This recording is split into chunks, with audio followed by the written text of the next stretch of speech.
All right, let's take a look at this brand new Samsung induction range that I have here in the black steel.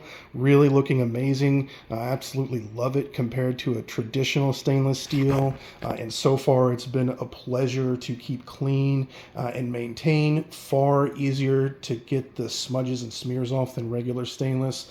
Love it. If we move in a little closer here, we can see that the top, rather than the shiny glass you get on many electric ranges, and like you see here on the control panel, we have more of a matte surface with kind of a textured finish to it. It's very scratch resistant, and it's very easy to get the fingerprints off. You can see that it picks them up here, but it really hides them a lot better, and it's easier to get it looking nice than the shiny glass like you see on the control panel in most electric ranges. On the top, we do have 4 burners. The 2 on the left you can see here can be merged together for a griddle. What I really love about induction is that because it heats the pans directly, rather than heating the cooktop and just passing some of that heat along, which is very inefficient, it doesn't get nearly as hot, so you don't sweat while you're cooking. It doesn't raise the temperature nearly as much in the kitchen, just the pan, and the pan heats up very quickly compared to electric or gas. It also cools down very quickly when you cut the heat.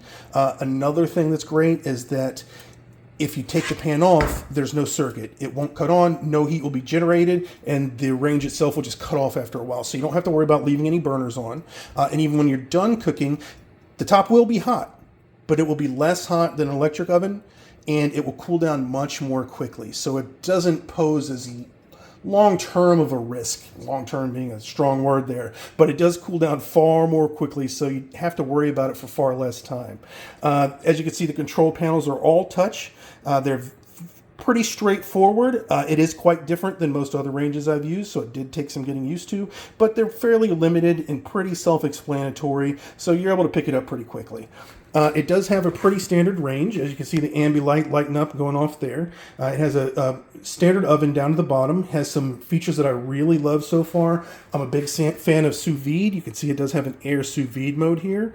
It does basically the same thing, just without the water. So you bag up your food, throw it in there. It maintains the temperature as long as you need it to, and then you take it out and you have perfectly cooked meat, whatever it is you want to throw in there. Love it. It does also have an air fry mode. You can see the basket is over here. Toss that in the middle of the rack, throw it on air fry mode, and you're good to go. Really love this range. Very happy to finally have a full-blown induction range. I love it, and I'm never going back.